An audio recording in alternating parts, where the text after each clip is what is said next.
క్రీస్తునందు ప్రియమైన దేవుని బిడ్డలారా, గత కొద్ది దినాలుగా మనము తెలుసుకొనుచున్నటువంటి దైవజనుడు 20వ శతాబ్దపు ప్రవక్త అయినటువంటి బ్రదర్ విలియం మరియన్ బ్రెన్హామ్ గారి జీవిత కథలో మరికొన్ని విశేషతలను మనము ధ్యానిద్దాం. ముందుగా పరిశుద్ధ గ్రంథము చదువుకొని అనంతరము మనము ఆ యొక్క విశేషతలను తెలుసుకుందాం. మత్తయి సువార్త 5వ అధ్యాయము 17వ వచనాన్ని చదువుతాను. ధర్మశాస్త్రమునైనను ప్రవక్తల వచనములనైనను కొట్టివేయవచ్చి తినని తలంచవద్దు, నెరవేర్చుటకే కానీ కొట్టివేయుటకు నేను రాలేదు. ప్రియమైన దేవుని బిడ్డలారా, ప్రవక్తలు దేవుని యొక్క కన్ను అనేటటువంటి విషయాన్ని మనము జ్ఞాపకం చేసుకోవాలి. కొంతమంది వారి కామెంట్స్ పెడుతున్నారు, మీరు బ్రెన్హామా లేక బ్రెన్హామైట్? ప్రియమైన దేవుని బిడ్డలారా, నేను వారికి సమాధానం ఇచ్చాను. నేను బ్రెన్హామును కాదు, బ్రెన్హామైట్ కానే కాదు. ప్రవక్త అని నమ్మి ఎవరైతే విశ్వసిస్తారో వారు ప్రవక్త ఫలము పొందుతారు అని బైబిల్ చెప్తుంది. కాబట్టి విలియం మరియన్ బ్రెన్హామ్ గారి జీవిత చరిత్రను మనం గమనిస్తే ఆయన ప్రవక్త అని రుజువు చేయబడింది. ఆ దినాలలో 7 ఖండాలు ఆయన 7 సార్లు ఆయన చుట్టి వచ్చాడు. అయితే విశేషత ఏంటంటే, ఆ దినాల్లో ఆయన యొక్క రాక కోసం ఖండాలు ఎదురు చూసేవి. ఆయన ఏ దేశంలో ఏ ప్రాంతంలో అడుగు పెడతాడో అక్కడ దేవుడు ఆయన పక్షమున నిలిచి గొప్ప కార్యాలు చేశాడు. అయితే ఆ తదుపరి ప్రపంచవ్యాపితముగా మరి ఆయనను గూర్చినటువంటి కీర్తి వ్యాపించింది. రాజులు, అధికారులు, అధ్యక్షులు అనేకులు ఆయన వర్తమానం కోసం ఎదురు చూసిన పరిస్థితులు ఉన్నాయి. అయితే నేడెందుకు తారుమారైంది? కారణం ఏంటంటే, ఆయనను గూర్చి సంపూర్ణంగా ఎరగని వారు, అలాగే ఆయన గూర్చి తప్పుడు అభిప్రాయం కలిగిన వారు, మరికొందరు తప్పుడు ప్రచారం చేసేటటువంటి వారు.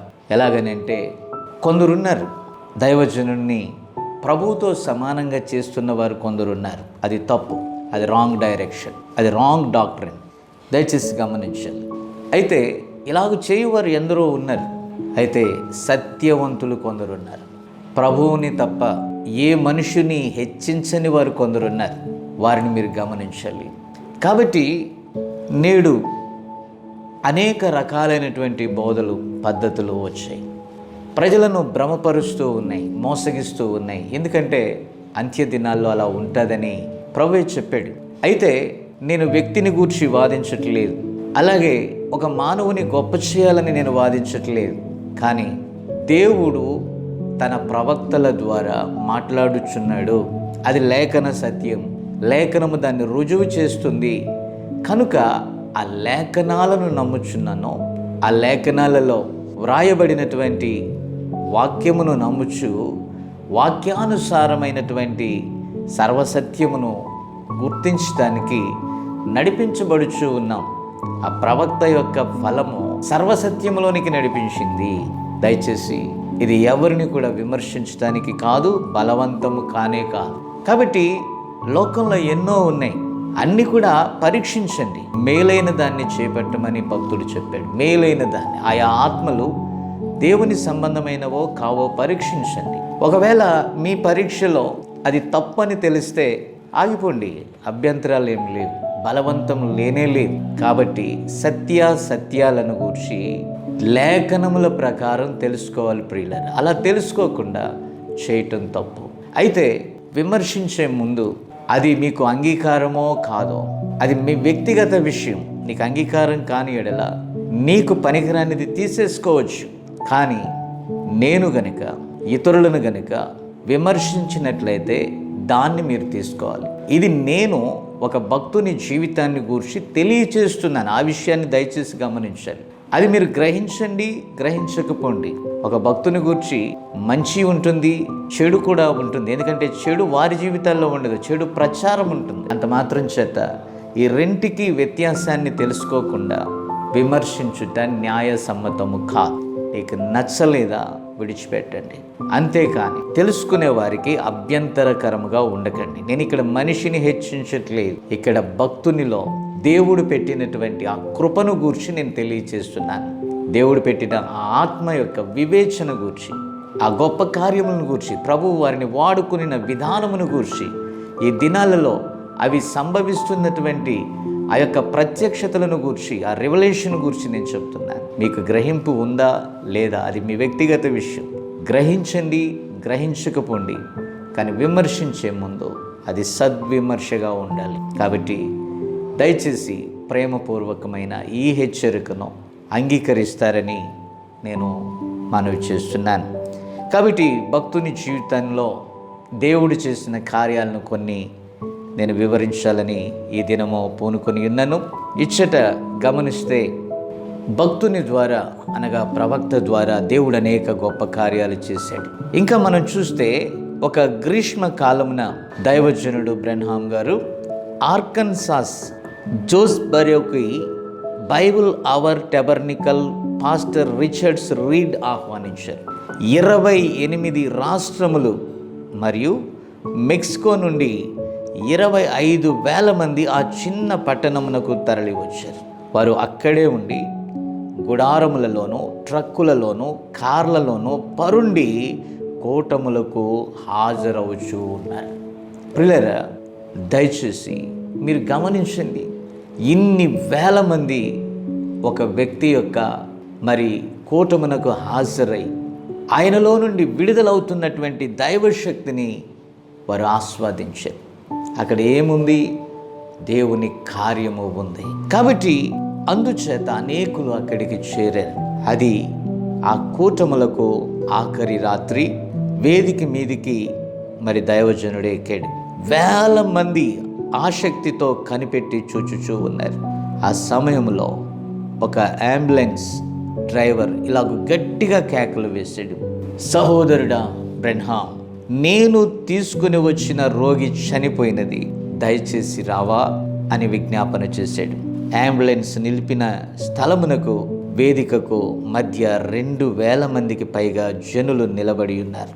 వారిని దాటి వెళ్ళుట వల్లపడదని కొందరు చెప్పారు. ఒకవేళ వచ్చినను జనులందరూ ఆయనను దగ్గర నుండి చూడవలనని ఆశించుచున్నందున త్రొక్కిసలాట జరుగునని భయపడిరి.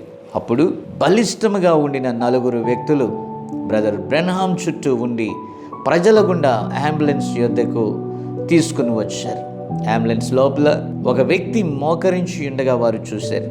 చాలా మాసికలు వేసిన ప్యాంటును అతడు ధరించి ఉన్నాడు. అతడు చేతిలో పట్టుకొని ఉన్న టోపీ పాతగా కుట్టువేయబడి ఉంది. ఆ వ్యక్తి బ్రెన్హామ్ను చూసి ఇట్లా అన్నాడు, అయ్యా, నా భార్య చనిపోయినది. దైవజనుడు ఆ మాట విని దగ్గరగా వెళ్ళి చనిపోయిన ఆ స్త్రీ చేతిని పట్టుకున్నాడు. ఆమె కనులు మూతపడి ఉన్నాయి.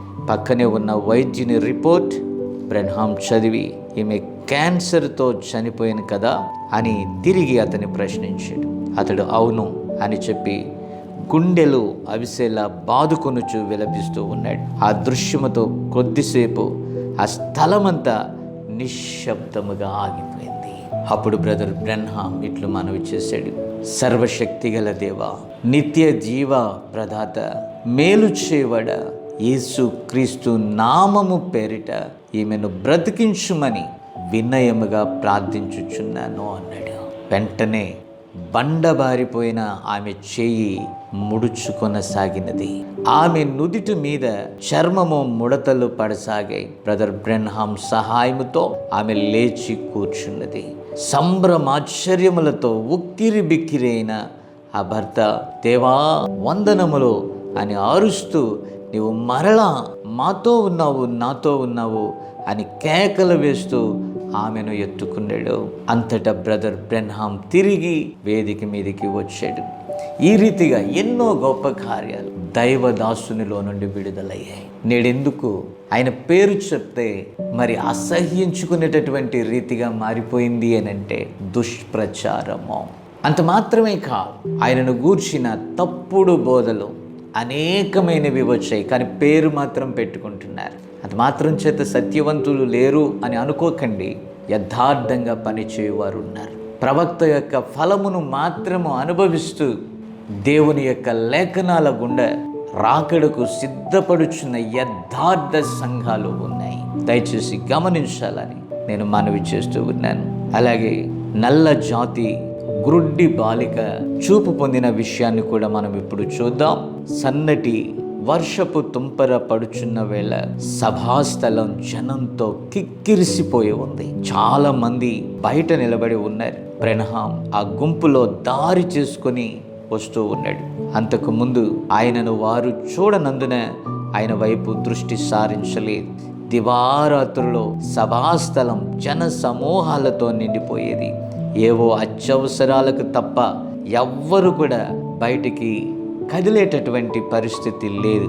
అంతలోనే ఎవరో డాడీ డాడీ అని అకస్మాత్తుగా పిలుచుట వినిపించింది.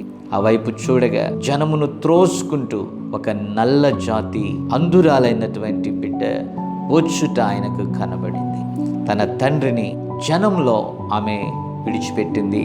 తప్పిపోయిన స్థితిలో ఆమె గోలను ఎవ్వరు కూడా పట్టించుకునే పరిస్థితి అక్కడ లేదు. ఈ దయనీయమైన దృశ్యమును చూచిన దైవజనుని హృదయం చలించిపోయింది. ఆమె వస్తూ ఉన్న వైపు వెళ్ళి ఆమె చెయ్యి పట్టుకొని తాను ఎవరి మీదనో పొరపాటున పడ్డానని ఆ బిడ్డ ఉలిక్కి పడింది. క్షమించండి అని చెప్పింది. నేను అంధురాలను, తెలియక మీ చేతి మీద పడ్డాను అంది. ఈ జన సమూహంలో నా తండ్రి నుండి నేను తప్పిపోయాను, తిరిగి బస్సు యొద్దకు వెళ్ళలేకపోతున్నాను అన్నది. దైవజనుడు తన హృదయము ద్రవించిపోయిన స్థితిలో అమ్మా నీవెక్కడి నుండి వచ్చావు అని బ్రెన్హాం ప్రశ్నించాడు. నేను మెంఫిస్ నుండి వచ్చానని ఆమె చెప్పింది. ఎందుకు వచ్చావు అనగా స్వస్థత ప్రార్థన చేయు దైవజనుని కలుసుకొనుటకు వచ్చాను అన్నది. ఆయన గూర్చి నీవెట్లు విన్నావు అనగా పుట్టుకతోనే గ్రుడ్డివారు, చెవిటివారు ఎట్లు బాగైరో జనులు చెప్పుకొనుట నేను ఈరోజు రేడియోలో విన్నాను. 12 సంవత్సరాల నుండి గ్రుడ్డివారి పెన్షన్ పొందుచున్న ఒక వ్యక్తి ఇప్పుడు బైబుల్ చదవగలుగుచున్నానని సాక్ష్యం చెప్తా విన్నాను. నేను బాల్యము నుండి గ్రుడ్డి దానిని, శుక్లముల వలన నేను చూపును కోల్పోయాను. ఆపరేషన్ చేసినచో నా నరములు దెబ్బతినే పరిస్థితి మరింత ప్రమాదమని వైద్యుడు చెప్పాడు. ఇక నాకున్న ఆశంతా స్వస్థత ప్రార్థనయే. కాబట్టి ఆ దైవజనుని కలుసుకుంటే నాకు మేలు జరుగుద్ది, అతని ద్వారా దేవుడు మాత్రమే నన్ను బాగు చేయగలడో, ఇదే చివరి రాత్రి అని విని నేను వచ్చాను. నేను అసలు ఆ భవనం దగ్గరకు కూడా వెళ్ళలేనని జనులు చెప్పారు. ఇప్పుడు ఈ జన సందోహంలో మా డాడీని కనుగొనలేను, దయచేసి నన్ను బస్సు నొద్దకు మీరు నడిపించగలరా అని దీనముగా ఆమె అర్థించింది. బ్రెన్హాం మనస్సు కరిగిపోయింది. కండ్ల నుండి నీరు కారుచూ ఉండగా తల దించుకున్నాడు. మెల్లగా తల ఎత్తి, అమ్మా నువ్వు ఎవరి కోసమైతే ఇక్కడికి వచ్చావో, ఎవరి కోసమైతే ఎదురు చూస్తున్నావో ఆ వ్యక్తిని నేనే అని చెప్పాడు. అంతటా ఆమె ఆయన కోటును పట్టుకొని, అయ్యా నన్ను దాటిపోవద్దు, గ్రుడ్డి దానినైనా నా మీద దయచూపండి అని కన్నీరు కార్చుచూ దైవజనుని బ్రతిమాలుచూ ఉంది. అందురాలైన ప్రముఖ ఆంగ్ల రచయిత్రి ఫ్యానీ క్రాప్సీ రాసిన ఈ పాటను ఆ సాదృశ్యమునకు గుర్తు తెచ్చెను. ఓ దయగల రక్షక నన్ను దాటిపోకుమో, నా దీనముర వినుమో, నన్ను దాటిపోకుమో. సువార్తికుడకు బ్రెన్హాం ఇలాగూ ప్రత్యుత్తరం ఇచ్చాడు, అమ్మా స్వస్థపరచువాడను నేను కాను, యేసుక్రీస్తే నిన్ను బాగు చేయువాడు. అంతటా అందురాలని తల వంచుకోమని చెప్పి ఇలాగూ ప్రార్థించాడు. ప్రభా 1900 సంవత్సరాల క్రితం ఆ సిలువ కొయ్య పైన యెరూషలేము వీధుల గుండా ఏడవబడుచు నీ రక్తమును ధారపోసావు. సిలువ మోయలేక కల్వరికి వెళ్ళు దారిలో నీ శరీరము కుప్పకూలిపోయింది. అప్పుడు కురేనీయుడగు సీమోను వచ్చి దానిని మోయుటకు సహాయపడ్డాడు. ప్రభా ఇప్పుడు ఈ సీమోను బిడ్డలలో ఒకటి ఇక్కడ చీకటిలో కొట్టుమిట్టాడుచూ ఉన్నది. తప్పక నా ప్రార్థన నీవు అర్థం చేసుకుంటావని నమ్ముచున్నాను అని అతడు ప్రార్థన ముగించగానే ఆ ఒక్క క్షణమందే ఆ బాలిక, అయ్యా ఒకప్పుడు నేను అందురాలను, ఈరోజు నేను చూచుచున్నానని పెద్ద కేక పెట్టింది. అప్పటికే బ్రెన్హాం చుట్టూ జనులు గుమికూడిపోయారు. ఈయనే బ్రెన్హాం అన్న సంగతి అందరికీ తెలిసిపోయినది. ఆ రీతిగా ఆ గొప్ప అద్భుతమును అక్కడ దేవుడు చేశాడు. అంత మాత్రమే కాదు, కాలు మెలికలు తిరిగిపోయిన వ్యక్తిని దేవుడు స్వస్థపరిచాడు. ఆయన వైపుకు జనులు దూసుకుని వచ్చుచుండగా అక్కడే మరొక సంచలనము కలుగ చేసేటటువంటి విషయము జరిగింది. కాలు మెలికలు తిరిగిపోయిన ఒక వృద్ధుడు ఊతకర్ర మీద ఆనుకొని ఉండి ఈ దృశ్యమును గమనించి ఇట్లు బిగ్గరగా అరిచాడు, బ్రహ్నాం సోదరుడా, నిన్నెరుగుదును. ఈ వర్షంలో 8 గంటల నుండి నేను నిలవబడే ఉన్నాను. నన్ను కరుణించి నన్ను స్వస్థపరచుము అని అర్థిస్తూ ఉన్నాడు. నన్ను దైవదాసునిగా అంగీకరించుచున్నావా అని అడగగా తప్పకుండా అని అతడు జవాబిచ్చాడు. అయితే యేసుక్రీస్తు నామమున నీవు స్వస్థపరచబడ్డావు, నీ ఊతకర్రలను అవతలకు విసిరేయము అని పలకగానే అతని వంకర అవయవము తిన్ననిదాయను. అతడు వేయుచున్న గంతులు కేకలు జనమంతటిని ఆకర్షించగా దైవదాసుని అంటుకోవాలని అనేకులు ముందుకు త్రోసుకుంటూ రాసాగారు. బ్రదర్ బ్రెన్హామ్ ద్రవ్యమును ఎన్నడూ ఆశించలేదు. ఆయన సేవలో ఆయనకున్న గొప్ప గుణం అదే. డబ్బు కోసం ఎప్పుడు కూడా ప్రాకులాడలేదు. ఇంత జరిగిన ఆయన సంఘములో తప్ప మరెచ్చటనో ఆయన స్వంతము కొరకు కానుకను స్వీకరించలేదు. ఆయన తన కుటుంబ పోషణ కొరకు ఒక చోట వార్డెన్గా అతడు పనిచేశాడు. ఆ రాత్రి ఆయన ధరించిన ఆ పాత సూటు అనేక మాసికలతో నిండి ఉండెను. కోటు యొక్క ఒక జేబు పీలికలైపోయినందున దానిని అతుకు వేయుటకు కూడా వీలు లేదు కనుక ఇతర సేవకులను కలుసుకొని కరచాలనం చేయనప్పుడు కుడి చేతితో ఆ పీలికను కప్పుకొని ఎడమ చేతిని ఇచ్చేవాడు. అయినను ఆ రాత్రి చింపిరి కోటును ఎవ్వరూ చూడలేదు, కానీ స్వస్థత ప్రభావము బయలు వెడలుచున్న ఆయన వస్త్రమును ముట్టుకుంటే చాలునన్న విశ్వాసము జనులలో రగిలెను. కాబట్టి ఈనాడు సుందరమైన వస్త్రాలు, ఖరీదైన దుస్తులు, వారి పై ఆకర్షణ అధికమైపోయింది కానీ శక్తి లేదు. అందుకే పౌలు గారు రాశాడు తిమోతికి, పైకి భక్తి గల వారై ఉంటే శక్తి లేని వారై ఉంటారు, కానీ ఈయన పైకి బీదవాడు, కడు బీదవానిగా ఉన్నాడు, చినిగిన వస్త్రాలతో ఉన్నాడు. దైవ శక్తి ఆయనలో నుండి ప్రవహించింది. అలాంటి వారిని ప్రభువు కోరుకుంటున్నాడు. Praise the Lord. విమర్శకులు ఎన్నైనా విమర్శనివ్వండి, దేవునికి ఇష్టలైన దైవజనులు ఉంటారు. వారు నిజాయితీ పరులుగా ఉంటారు. గ్రహించుదురుగాక. చాలామంది డబ్బుతో, వారికున్న గొప్పతనాలతో మేకప్ చేసి మంచి దైవజనులని యాడ్స్ చెప్పించుకుంటారు, ప్రచారం చేయించుకుంటారు. తద్వారా వారి కీర్తి వ్యాపిస్తుంది. అయితే నిజ దైవజనులను విమర్శించటానికి సాతాను పూనుకుంటాడన్న సంగతి గుర్తుపెట్టుకోండి. ధన దోపిడీ చేసే వాళ్ళని సాతానుడు విమర్శించడు, ఎందుకంటే వారు వారి సొత్తు. యథార్థవంతులనే విమర్శించటానికి సాతానుడు పూనుకుంటాడు అనే విషయాన్ని గమనించాలి. అలాగే 1948 వసంతకాలంలో ఫ్లోరిడాలోని పెన్సాకోలా కూటము ఎన్నడూ కూడా మరువలేనిది. అనేక గుంపుల వారు ఏకమై బ్రదర్ వెల్చ్ ఆధ్వర్యమున ఎంతో ప్రయాసతో ఈ కూటమును ఏర్పాటు చేశారు. ఒక బహిరంగ స్థలములో పెద్ద గుడారమును ఏర్పాటు చేశారు. పలు రాష్ట్రముల నుండి, ప్రక్క ప్రాంతముల నుండి లెక్కకు మించిన జనులు హాజరయ్యారు. అయితే దీనిని భగ్నం చేయటానికి ఎన్నో ప్రతికూల పరిస్థితులు ఎదురయ్యాయి. పెద్ద తుఫాను చెలరేగి గుడారము కుప్పకూలిపోయింది. వాతావరణము భయానకముగా తయారైంది. ఆయనను కూడిన ఆ గొప్ప జన సమూహాలు ఆ 5 దినములో పరలోకము భూమి మీదికి దిగివచ్చుట చూశారు. హల్లెలూయా. ముఖ్యంగా ఆ ఆదివారపు మధ్యాహ్నపు కూటం క్రైస్తవ చరిత్ర పుటలలో చెరగనిదిగా ముద్రించబడినది. ఆ కూటము ప్రత్యేకంగా రక్షింపబడిన వారి కోసం అని ప్రకటన చేశారు. ఆ పెద్ద టెంట్ జనముతో నిండిపోయి అనేకులు బయట నిలబడవలసిన పరిస్థితి వచ్చింది. బ్రదర్ బ్రెన్హామ్ తన జీవిత గాథను ఆ యొక్క కూటములో ఆరంభించినప్పుడు ఆ కటిక పేదరికపు బాల్యము, తన ఆత్మీయ మార్పు, తన పట్ల దేవుని సంకల్పం, తన జీవితంలో వచ్చిన విషాదకరమైనటువంటి శోధనలను గూర్చి 1.5 గంటల సేపు దేవుని ఆత్మ ప్రేరేపణ చేత అతడు వివరించగా అనేక మంది తమ చేతు రుమాళ్లతో నిశ్శబ్దంగా కన్నీటిని తుడుచుకుంటూ వారు దుఃఖముఖులయ్యారు. మరి కొందరైతే గుండెల్లో నుంచి వచ్చేటటువంటి దుఃఖము ఆపుకోలేక మధ్యలో కెవ్వుమని కేకపెట్టి ఏడ్చినటువంటి పరిస్థితులు ఉన్నాయి. బ్రదర్ బ్రెన్హామ్ తన వర్తమానమును ఆపి పాపులను ముందుకు రావలసినదిగా పిలుపునియగా సమూహములో ఉన్న మారు మనస్సు పొందని వారందరూ దాదాపుగా లేచి నిలబడ్డారు. అక్కడ ఒక్క ఆల్టర్ కాల్, ఆ వేదిక పిలుపునకు స్పందించిన వారి సంఖ్య 2000 దాటిపోయింది. వారిని నిలబడిన చోటనే ప్రార్థింపమని చెప్పారు. జనులు సిగ్గు విడిచి తమ పాపములను ఒప్పుకొని బోరున విలపించారు.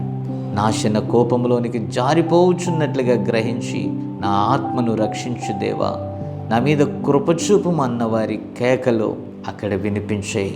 అనేకులు తమ గుండెను బాదుకొనుచు ప్రార్థన చేశారు. అలాగున పరిశుద్ధాత్మ పాపములను ఒప్పింప చేయుచుండగా పశ్చాత్తాపముతో కన్నీరు కార్చుచున్న వారి కండ్లలో కొన్ని క్షణములలోనే ఆనంద బాష్పములు సుడులు తిరుగుట స్పష్టంగా కనిపించింది. జయధ్వనులతో ఆ గుడారము దద్దరిల్లింది. అది మరువలేని ఒక మహా ఉజ్జీవ ప్రభంజనం. ఉజ్జీవపు ఫలితములు ఆ తరువాత అనేకుల ద్వారా తెలియవచ్చింది. 1 సంవత్సరము తరువాత ఆ కూటమును ఏర్పాటు చేయుటలో సహకరించిన ఒక సంఘ కాపరిట్లు చెప్పాడు, మా సంఘము ఒక అద్భుతమైన పంటను కోసింది. ఐక్యత లేక విభేదములతో వినాశనం వైపు పయనించుచున్న మా జనులు ఆత్మల భారముతో ఇప్పుడు ఐక్యముగా పోరాడుచున్నారు. సిద్ధాంతములు అను అడ్డుగోడలను దాటి సమాధాన సువార్తీకరణకై సిద్ధ మనస్కులయ్యారు.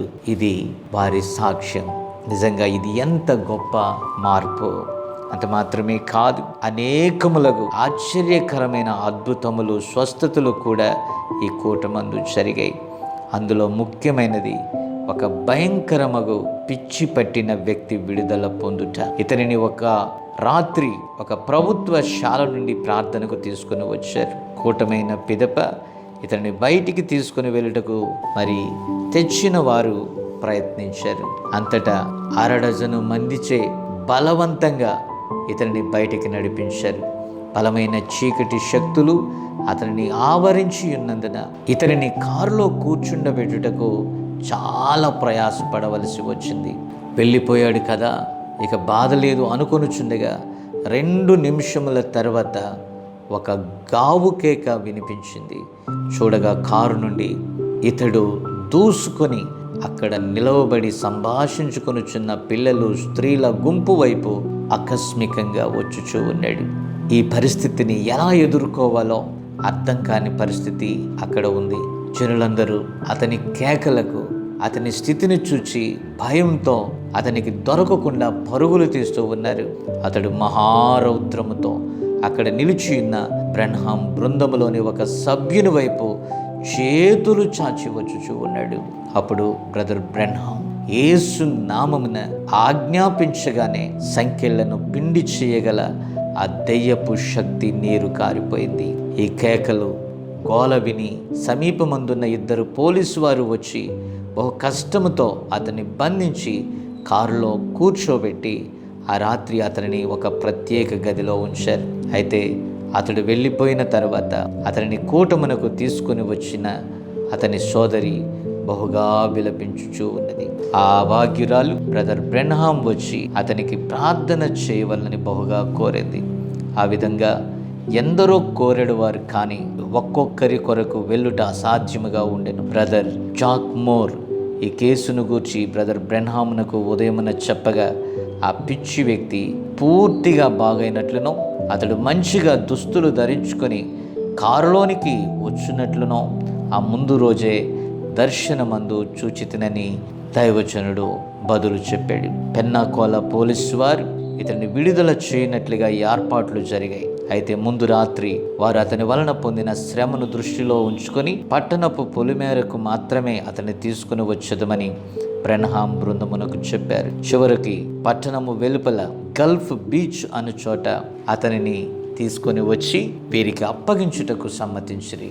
ఆ పిచ్చి వ్యక్తి, అతని కుమార్తె, అతని సోదరి కారు నుండి ఆ స్థలమునకు పోలీస్ కారులో వచ్చారు. అంతటా బ్రదర్ బ్రెన్హామ్ ఆ యువకుని దగ్గరకు వెళ్ళి, యెహోవా ఇలాగు సెలవిచ్చుచున్నాడు, దురాత్మ ఇప్పుడే నిన్ను విడిచిపెట్టుచున్నది, నువ్వు బాగైతివి అని చెప్పగానే వెంటనే ఆ వ్యక్తి విడుదల పొంది మామూలుగా మాట్లాడసాగాడు. పెన్సాకోలా పోలీసు అధికారులు దేవుడు తమ కండ్ల ఎదుటనే చేసిన గొప్ప అద్భుతమును చూచి దేవుని స్తుతించారు. సాతాను చేత బంధింపబడిన మానవుని పట్ల దేవుడు ఎంత జాలి కలిగి ఉన్నాడో అని కొనియాడారు. ఇది జరిగిన కొద్ది నెలలకు 1948 జూలై స్వస్థతా స్వరము అను పత్రికకు ఈ యువకుడు తన సాక్ష్యమును పంపాడు. సంఘ చరిత్రలో ఉజ్జీవము పెళ్ళుబుకిన దినము ఇది. బ్రదర్ బ్రెన్హామ్ మరింత బలము, ఆత్మవరములతో అమెరికాలో మాత్రమే కాక ప్రపంచమంతయు నీతి సూర్యుని కాంతిని ప్రకాశింపచేయుటకు నడుము కట్టుకున్నాడు. మిగతా విశేషతలు రేపటి దినమున మనం ధ్యానం చేద్దాం. చిన్న ప్రార్థన చేద్దాం. ప్రేమ కలిగిన మా తండ్రి, నీ దాసుని ద్వారా నీవు చేసిన కార్యములను నీ బిడ్డలు వినుచున్నారు. కొందరు ప్రేమతో మంచి దృష్టితో చూస్తున్నారు, మరికొందరు నాయన తప్పుడు ప్రచారకుల యొక్క ప్రభావం చేత ఆ యొక్క అంశములను వినకుండా, చూడకుండా, గ్రహించకుండా విమర్శకులుగా ఉన్నారు. ప్రతి కాలంలోనూ అలాంటి వారు ఉంటారు నాయన. అయితే నీ దాసుని గుండా నువ్వు చేసిన కార్యాలు తెలియపరచాలనేటటువంటి ఉద్దేశము, నా ప్రయాస, తగిన ప్రతిఫలము దయచేయండి. పరిశుద్ధాత్మ యొక్క నాయన నడిపింపులో, వాక్యపు వెలుగులో పరీక్షించి తెలుసుకున్నట్లుగా అనేక మంది హృదయాలను తట్టమని, ఆయన నిజ సత్యమును గుర్తెరుగుటకు సహాయం చేయమని, కృపతో జ్ఞాపకం చేసుకోమని, నిన్న నేడు నిరంతరము ఏకరీతిగా ఉన్న ఆయన యేసుక్రీస్తు అను నీ సత్య నామమున అడుగుచూ ప్రార్థిస్తున్నాము తండ్రి. ఆమేన్.